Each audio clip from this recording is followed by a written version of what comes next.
Sound വേവ്സിൽ പ്രധാനപ്പെട്ട കുറച്ച് questions ചോദിക്കാം. എക്സാമിന് വരുന്ന ടൈപ്പ് ക്വസ്റ്റ്യൻസാണിത്. ശബ്ദ തരംഗങ്ങൾ. ഇതൊരു പെൻഡുലമാണെന്ന് വിചാരിക്കും. ഇതൊരു പെൻഡുലമാണ്. പെൻഡുലം നമ്മൾ വലിച്ചു വിട്ടാൽ ഇങ്ങനെ ആടി ഇവിടെ പോകും. അത് തിരിച്ച് കണ്ടോ? ഒരു ദോലനം എന്ന് പറയും. മലയാളത്തിൽ ദോലനം എന്ന് പറയും. ഓസിലേഷൻ എന്ന് പറയും. എന്താണ് പെൻഡുലം നടത്തുന്നത്? ഓസിലേഷൻ.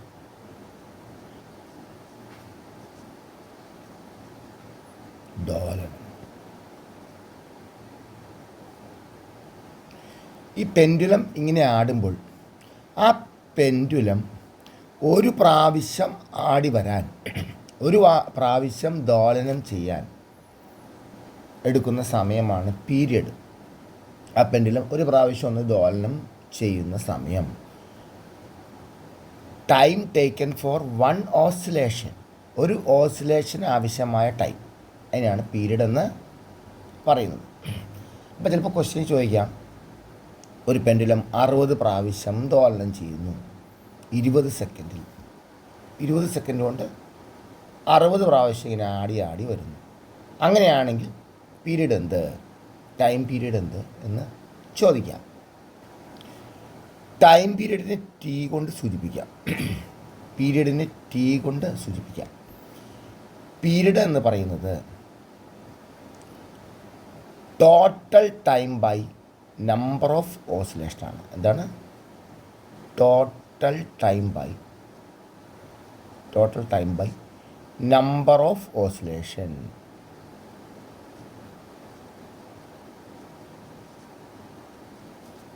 അതായത് ഒരു പെൻഡുലം 30 പ്രാവശ്യം ദോലനം ചെയ്തു എന്നൊക്കെ പറയില്ലേ?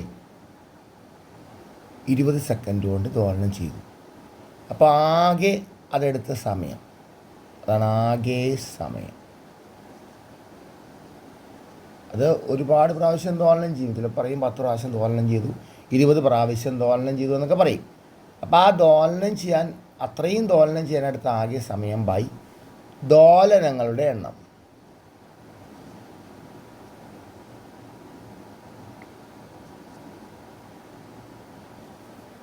അപ്പോൾ ടൈം കാണാൻ, അതായത് ഒന്നാടി വരാനുള്ള സമയം കാണാൻ ഉള്ള ഫോർമുലയാണ് small t by a. T എന്ന് പറഞ്ഞാൽ ആകെ എത്ര സമയം കൊണ്ടാണ് അത് ദോലനം ചെയ്തത്. എന്നു പറഞ്ഞാൽ അത്രയും സമയം കൊണ്ട് എത്ര പ്രാവശ്യം ഓസിലേറ്റ് ചെയ്തു. നമുക്കൊരു ക്വസ്റ്റ്യൻ നോക്കാം. An object makes 60 oscillations in 15 seconds. Find time period and frequency. ഒരു വസ്തു 15 സെക്കൻഡ് കൊണ്ട് 60 ദോലനങ്ങൾ പൂർത്തിയാക്കുന്നു. ആകെ 15 സെക്കൻഡ് എടുത്തുള്ളൂ. 60 പ്രാവശ്യം ഇങ്ങനെ ആടി, അല്ലേ? 60 ഓസിലേഷൻസ് ഉണ്ടാക്കി, 60 ദോലനങ്ങൾ ഉണ്ടാക്കി. പീരിയഡും ആവൃത്തിയും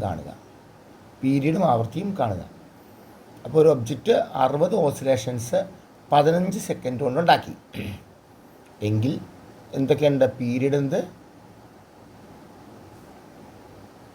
ആവൃത്തി എന്ത്, ഫ്രീക്വൻസി എന്ത്? ഫ്രീക്വൻസി നമ്മൾ പഠിച്ചില്ല, പീരിയഡ് നമുക്ക് കാണാൻ അറിയാം.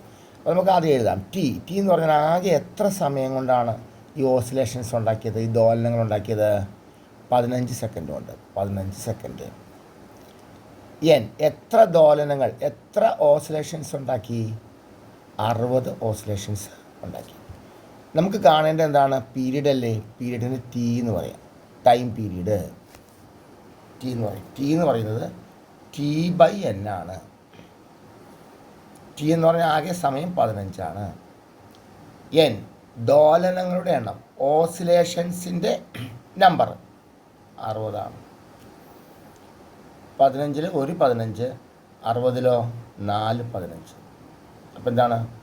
1/4. ഒരു യൂണിറ്റൊക്കെ വേണം. പീരീഡിൻ്റെ യൂണിറ്റ് ഉണ്ട്. എന്താണ്? സെക്കൻഡ്. 4/1 സെക്കൻഡാണ് ഇതിൻ്റെ ടൈം പീരീഡ്. അതായത് ഒരു സെക്കൻഡിൻ്റെ 1/4 സമയം കൊണ്ട്, അല്ലേ? ഒരു സെക്കൻഡിൻ്റെ 1/4 സമയം കൊണ്ട് 4/1 കൊണ്ട് അതൊന്നാടി വരും. ഒരു സെക്കൻഡ് വേണ്ട അതിനാടാൻ. പിന്നെന്താണ്? ഒരു സെക്കൻഡിൻ്റെ 1/4 സെക്കൻഡ് മതി. ഒരു സെക്കൻഡിൻ്റെ 1/4 സമയം മതി ഒന്നാടും. ഒരു കാര്യം കൂടെ ചോദിച്ചിട്ടില്ല, എന്താണ് ആവൃത്തി? എന്ത് ഫ്രീക്വൻസി? എന്ത് ഫ്രീക്വൻസി? ഈ ഫ്രീക്വൻസി എന്ന് പറഞ്ഞാൽ അതിനുകൊണ്ടൊരു ഫോർമുല, ടൈം പീരീഡ് കാണാനുള്ള ഫോർമുല T/N ആണെങ്കിൽ അതിൻ്റെ റെസിപ്രോക്കലാണ്, അതിൻ്റെ വ്യുൽക്രമമാണ് ഫ്രീക്വൻസി കാണാനുള്ള ഫോർമുല. അപ്പോൾ എന്തായിരിക്കും? N/T. ഫ്രീക്വൻസി എന്ന് പറയുന്നത് N/T, ടൈം എന്ന് പറയുന്നത് T/N, N/T. N എന്ന് പറയുന്നത് എത്ര ഓസിലേഷൻസാണ്, എത്ര ദോലനങ്ങളാണ്? 60 ദോലനങ്ങൾ 15 സെക്കൻഡിൽ. അപ്പോൾ എന്താണ്? 4 ഫ്രീക്വൻസി. അപ്പോൾ എന്താണ് ഫ്രീക്വൻസി? എന്താണ് ഫ്രീക്വൻസി? ആവൃത്തി എന്ന് പറയുന്നത് എന്താണ്? ഒരു സെക്കൻഡിൽ എത്ര പ്രാവശ്യം ഓസിലേറ്റ് ചെയ്യും, ഒരു സെക്കൻഡിൽ എത്ര പ്രാവശ്യം ദോലനം ചെയ്യും. ഒരു പ്രാവശ്യം ഒരു സെക്കൻഡ് കൊണ്ട് എത്ര പ്രാവശ്യം ദോലനം ചെയ്യും? ഒരു സെക്കൻഡ് കൊണ്ട് 4 പ്രാവശ്യം ദോലനം ചെയ്യും. കണ്ടോ? ഇതൊരു സെക്കൻഡ് കൊണ്ട് 4 പ്രാവശ്യം ഓസിലേറ്റ് ചെയ്യുന്നതാണ് ഫ്രീക്വൻസിയുടെ മീനിങ്. അപ്പോൾ നമുക്ക് ടൈം പീരീഡ് കാണാൻ അറിയാം. എങ്ങനെയാണ്? ആകെ സമയത്തെ, ആകെ ടൈമിനെ ദോലനങ്ങളുടെ എണ്ണം, നമ്പർ ഓഫ് ഓസിലേഷൻസ് കൊണ്ട് ഡിവൈഡ് ചെയ്താൽ മതി. അത് തിരിച്ച് ചെയ്യുവാണെങ്കിൽ T/N എന്നുള്ള N/T ചെയ്താൽ ഫ്രീക്വൻസി കിട്ടും. അതിൽ വേറൊരു വിദ്യയുണ്ട്. ഫ്രീക്വൻസി എന്ന് പറഞ്ഞാൽ 1/T ആണ്. എന്ന് പറയുന്നത് എന്താണ്? ഈ ടി ഇവിടെ എത്രയാണ്? T 1/4 ആണ്. അതിൻ്റെ റെസിപ്രോക്കൽ കണ്ടാൽ മതി, അതിൻ്റെ വ്യുൽക്രമം കണ്ടാൽ മതി, അത് തിരിച്ചിട്ടാൽ മതി. 1/4 തിരിച്ചിട്ടാൽ 4 അല്ലേ? അങ്ങനെയാണ് ടൈം പീരീഡ് കാണാൻ നമ്മൾ എന്ത് ചെയ്യണം? ഫ്രീക്വൻസിയെ തിരിച്ചിട്ടാൽ മതി. ഫ്രീക്വൻസിയെ തിരിച്ചിട്ടാൽ മതി. 1/f. ഇവിടെ ടൈം പീരീഡ് എത്രയാണ്? ഇവിടെ ഫ്രീക്വൻസി എത്രയാണ്? 4. അതിന് തിരിച്ചിടുക 1/4. ഓക്കെ അല്ലേ? അപ്പം ടൈം പീരീഡ്, ഒരു ദോലനം നടക്കുമ്പോൾ, ഓസിലേഷൻ നടക്കുമ്പോൾ അതിൻ്റെ ടൈം പീരീഡ്, ഒന്നാടി വരാനുള്ള സമയം. ഫ്രീക്വൻസി, ഒരു സെക്കൻഡിൽ എത്ര പ്രാവശ്യം ഓസിലേറ്റ് ചെയ്യും, ദോലനം ചെയ്യും. ഇത് രണ്ടും കാണുവാൻ നമ്മൾ പഠിച്ചു. അടുത്തൊരു ക്വസ്റ്റ്യൻ നോക്കിക്കേ. ഒരു പെൻഡുലം ഒരു ദോലനം പൂർത്തിയാക്കുവാൻ 0.5 സെക്കൻഡ്, 0.5 സെക്കൻഡ് നാട്ടിൽ എഴുതിക്കണം, 55 എന്നല്ല, 0.5 സെക്കൻഡ്, 5 സെക്കൻഡ് എടുത്തു. ആവൃത്തി എത്ര? ഇവിടെ എന്താണ് ചോദ്യം? ഒരു പെൻഡുലം അതൊന്നാടി വരാൻ 0.5 സെക്കൻഡ് എടുത്തു. അപ്പോൾ ടൈം പീരീഡാണ് തന്നിരിക്കുന്നത് 0.5 സെക്കൻഡ് അല്ലേ? പീരീഡാണ് തന്നിരിക്കുന്നത്, ഒന്ന് ആടി വരാനുള്ള സമയമാണ് തന്നിരിക്കുന്നത് 0.5 സെക്കൻഡ്. ആവൃത്തി എത്ര? ഫ്രീക്വൻസി എത്ര? നമുക്കറിയാം. ഫ്രീക്വൻസി കാണണമെങ്കിൽ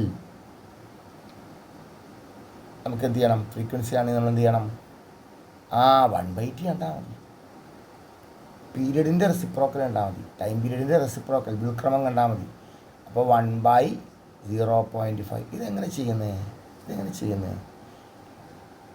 ഈ ഡിനോമിനേറ്ററിൽ ഛേദത്തിൽ പോയിൻ്റ് കഴിഞ്ഞൊരു പ്ലേസ്, ഒരു സ്ഥാനം. ഇവിടെയോ പോയിൻ്റ് കഴിഞ്ഞ് സ്ഥാനമൊന്നുമില്ല. അപ്പോൾ നമ്മൾ എന്ത് ചെയ്യും? എളുപ്പ വഴിയാട്ടോ ഞാൻ പറയുന്നത്. ഇവിടെ പോയിൻ്റ് കഴിഞ്ഞ് ഒരു പ്ലേസ് ഉണ്ട്, ഇവിടെ ഒന്നേ ഉള്ളൂ. ഇവിടെയും പോയിൻ്റ് കഴിഞ്ഞ് ഒരു പ്ലേസ് ഉണ്ടാക്കുക. കണ്ട, 10 കൊണ്ട് മൾട്ടിപ്ലൈ ചെയ്യാം, 100 കൊണ്ട് മൾട്ടിപ്ലൈ, അങ്ങനെ നോക്കണ്ട. താഴെയും മുകളിലും ഡിനോമിനേറ്ററിൻ്റെ അവിടെയും ന്യൂമറേറ്ററിൻ്റെ അവിടെയും പോയിൻറ്റിന് ശേഷം ഒരേ സ്ഥാനങ്ങളെ കാണാവുള്ളൂ. ഇവിടെ പോയിൻ്റ് കഴിഞ്ഞ ഒരു പ്ലേസാണുള്ളത്, ഇവിടെ പോയിൻ്റ് കഴിഞ്ഞ ഒരു പ്ലേസാണുള്ളത്. ഇവിടെ പോയിൻ്റ് പോലും ഇല്ല, അപ്പോൾ ഒന്നുണ്ട്. അവർ പോയിൻ്റ് ഇട്ടൊരു പ്ലേസ് ഉണ്ടാക്കി. എന്നിട്ട് രണ്ടിൻ്റെയും പോയിൻ്റ് നീക്കം ചെയ്താൽ മതി. ഇതിൻ്റെ പോയിൻ്റ് എടുത്ത് കളഞ്ഞു, ഇതിൻ്റെയും പോയിൻ്റ് എടുത്ത് കളഞ്ഞു. അപ്പോൾ ഈ മുമ്പിലുള്ള 0 എഴുതണമെന്നില്ല അല്ലേ? അപ്പോൾ നമുക്ക് എന്താണ്? 2 കിട്ടും. ടൈം പീരീഡിന് സെക്കൻഡാണ് ഇങ്ങോട്ട്. ഫ്രീക്വൻസി, ആവൃത്തിയുടെ യൂണിറ്റ് എന്താണ്? ഹെർട്സ്. അപ്പം നമുക്ക് ടൈം പീരീഡ് കാണാൻ, എന്തെങ്കിലും ഒരു വസ്തു ഇങ്ങനെ അങ്ങോട്ടും ഇങ്ങോട്ടും ഓസിലേറ്റ് ചെയ്യുവാണെങ്കിൽ അതിൻ്റെ ടൈം പീരീഡ് കാണാൻ നമുക്കറിയാം. എങ്ങനെയാണ്? അത് ആകെ എത്ര സമയമെടുത്തു, T, ചെറിയ T, ബൈ ആ സമയം കൊണ്ട് എത്ര പ്രാവശ്യം ദോലനം ചെയ്തു, ഓസിലേറ്റ് ചെയ്തു, N. അത് തിരിച്ച് ചെയ്താൽ നമുക്ക് എന്ത് കിട്ടും? ആവൃത്തി അല്ലെങ്കിൽ ഫ്രീക്വൻസി കിട്ടും.